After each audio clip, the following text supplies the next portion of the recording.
they had three major policies that were going to be followed.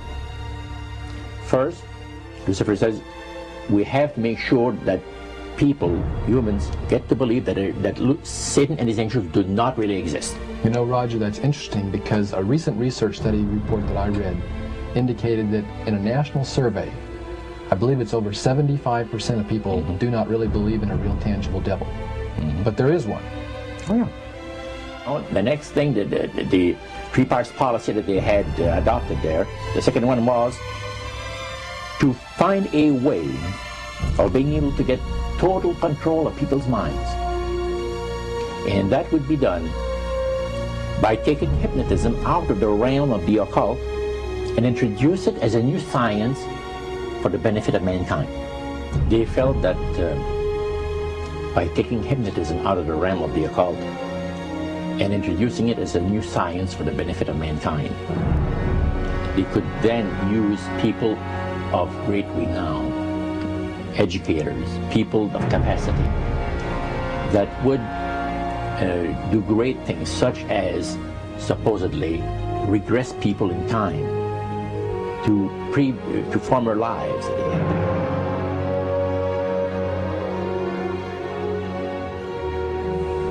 And of course, after the session is over, the person would not know a thing about ancient history. And the person she or he has talked about performing, certain deeds, let's say, 3,000 or 4,000 years ago.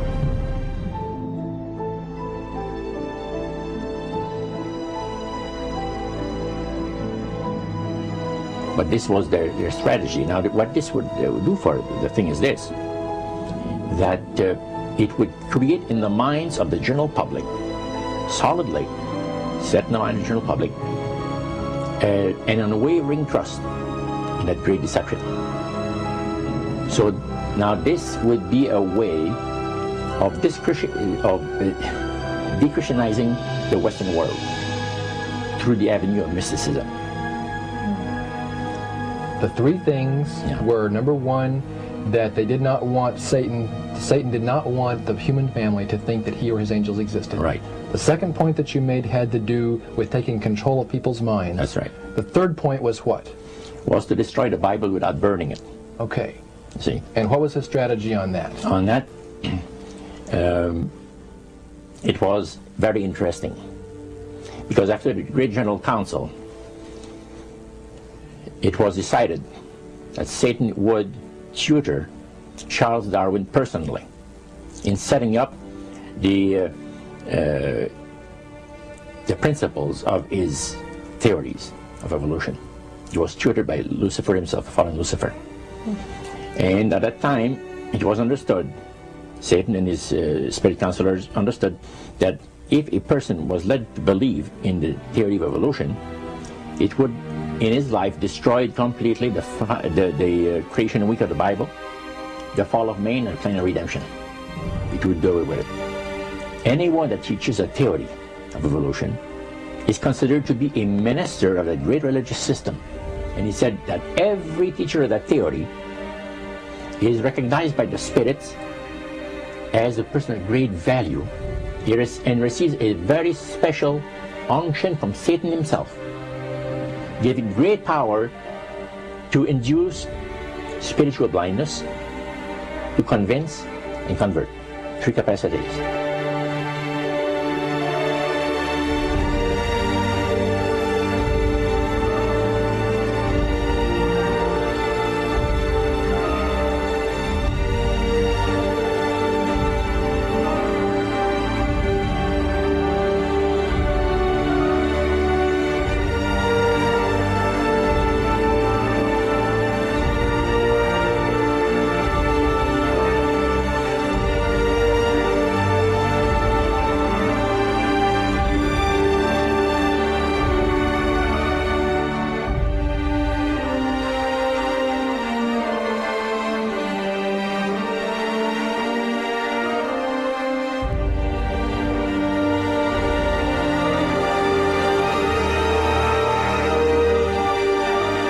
This is the grain plane, the master's grain plane. for harvesting the nations, for harvesting the multitudes of the earth into his cause, just before the close of the great controversy between the forces of good and evil. It's going to be done in a unique manner. This grand plan is going to take people are going to eat the stuff, because it says spirits, demon spirits, will declare themselves to be inhabitants of far distant planets in the galaxies that are coming to warn the inhabitants of planet Earth of the impending destruction of the planet unless something seriously proper is done to avoid it.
Use this metaphor. If you think about Aladdin and his lamp, you've probably heard of that one. The genie always says one thing.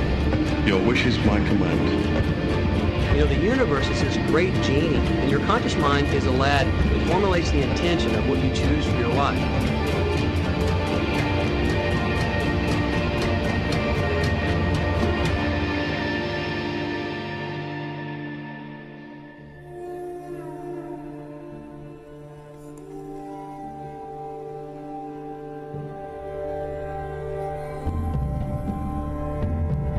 At the very heart and core of all these secret societies lurks the Kabbalah. It is a method of encoding information through a system of mathematics and numbers. These people that belong to the secret societies never dared to write down in any language what they knew, what it was that they were guarding, because then someone could steal it and then the secret would be out. So they took this knowledge and they made it occult through a system of encoding, encryption, one of which is mathematics, numbers. Another is architecture. Everybody wonder, why do they have a fraternal organization called the Freemasons? Aren't those the guys that build walls? You bet they do. But every wall they build contains the secrets that have been kept and maintained throughout the ages, and it's encoded in the architecture and in the measurements of the buildings and in the mathematical formulas used to derive the geometry, the shape, the length and breadth and height of rooms. It's all encoded there.